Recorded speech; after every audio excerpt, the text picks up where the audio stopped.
Start பண்ணு. சரி, இப்போ பார்க்கலாமா? இப்போ ப்ரீவியஸ் இயர் கொஸ்டின்லேருந்து அதே மெத்தடில் நம்ம ஒரு ஷார்ட்கட் இப்போ பார்க்க போகிறோம். இப்போ என்ன பண்ணாங்கன்னா வெக்டார் ஃபார்மை கொடுத்துட்டாங்க.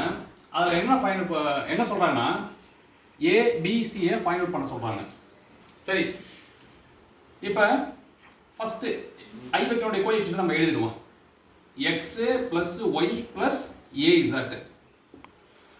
அடுத்து ஜேனுடைய கோஎஃபிஷியன்ட்டை எழுதிடுவோம். bx plus 2y minus z. Next, k-னுடைய கோஎஃபிஷியன்ட்டை எழுதிடுவோம். minus x plus cy plus 2z எழுதியாச்சு. இதை capital x, capital y, capital z.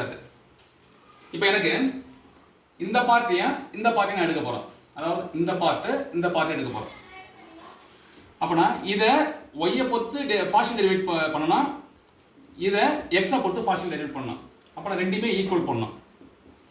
இப்போ பாருங்க, இதை ஒய்யை பொறுத்து பார்ஷியல் டெரிவேட் பண்ணுங்க. ஒய்யை பொறுத்து பண்ணும்போது இது 0, ஒய்யை பொறுத்து பண்ணால் 1, அடுத்தது ஒய்யை பொறுத்து பண்ணால் 0 ஆகிடும். அடுத்து இந்த பார்த்து எக்ஸை பொறுத்து பண்ணோம். எக்ஸை பொறுத்து பண்ணால் பி, எக்ஸை பொறுத்து பண்ணால் 0 ஆகிடும். சரி, நெக்ஸ்ட் நான் இந்த பார்ட் எடுக்க போகிறோம். இதை ஒய்யை பொறுத்து பண்ணுங்க.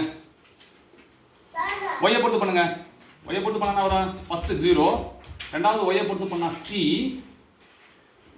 ஒய்யை பொறுத்து பண்ணா 0 ஆகிடும். இப்போ இந்த பார்ட்டை இசட்டை பொறுத்து பண்ணுங்க. இசட்டை பொறுத்து பண்ணா 0, இசட்டை பொறுத்து பண்ணா 0, இசட்டை பொறுத்து பண்ணா -1. நெக்ஸ்ட் நான் இந்த பார்ட்டையும் லாஸ்ட் பார்ட் எடுக்க போகிறோம். அப்போனா இந்த ரெண்டு பார்ட்டு, அப்போனா இந்த பார்ட்டை இசட்டை பொறுத்து பண்ணணும். இசட்டை பொறுத்து பண்ணும்போது இந்த டேர்ம் 0, இந்த டேர்ம் 0, இந்த டேர்ம் இசட்டை பொறுத்து பண்ணால் ஏ. நெக்ஸ்ட் இந்த பார்ட்டை எக்ஸை பொறுத்து பண்ணணும். எக்ஸை பொறுத்து பண்ணால் -1, 0, 0. அப்போனா A equal to -1, B equal to 1, C equal to -1. எந்த ஆப்ஷன் இருக்கு பாருங்க? ஆப்ஷன் சியில் இருக்கு. அப்படின்னா சி தான் ஆன்சர்.